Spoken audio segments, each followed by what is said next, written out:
శ్రీరామచంద్రుల వారు లంక మీదకి యుద్ధానికి పోయినారు. ఇది సీతమ్మని ఇడిపించుకురావడానికి. యుద్ధం అయిపోయింది, ధర్మం గెలిచింది కాబట్టి సీతమ్మ వారిని తీసుకొని తిరిగి వస్తున్నారు. యుద్ధం జరిగేటప్పుడు అప్పుడు ధర్మయుద్ధం గంట మోగితే ప్రారంభం చేయాలి, గంట మోగితే మళ్ళీ బంద్ చేయాలి.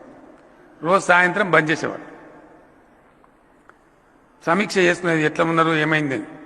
ఒకరోజు రాముల వారు తన సైన్యాధిపతులతో కూర్చొని మాట్లాడుతుంటే వాళ్ళు చెప్పారు, సార్ మన సైడ్ ధర్మం ఉన్నది, ఎటు చేసి మనం గెలవాలి, మరి రాక్షసులు పెద్దగా ఉన్నాయి, మన సైన్యం ఏమో కోతులైపోయినాయి, ఎట్లనే చేసి గెలవాలి సార్ నువ్వు ఆలోచించాలంటే, నా దగ్గర రామబాణం ఉందా, రామబాణం వేస్తే అందరు చచ్చిపోతారు, కానీ అందరు చచ్చిపోవడం కరెక్ట్ కాదు, అది సృష్టి నియమానికి విరుద్ధం, ఏం చేయాలంటే నువ్వే దేవుని నువ్వు ఎట్లన్నా సంభాలించుకో, మొత్తం మీద మనం గెలిచినట్టు చేయమని చెప్తే శ్రీరాముల వారు ఆ బాణం తీసి రామబాణం వేసి రావణాసురునితో సహా మొత్తం చచ్చిపోయి కానీ విజయం సాధించి రిటర్న్ వస్తున్నారు.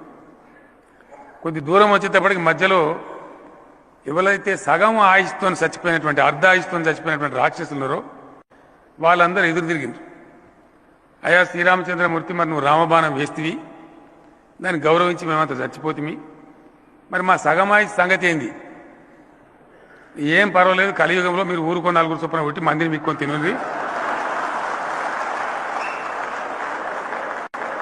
ఇక వీళ్ళంతా గా బాబత్ గారు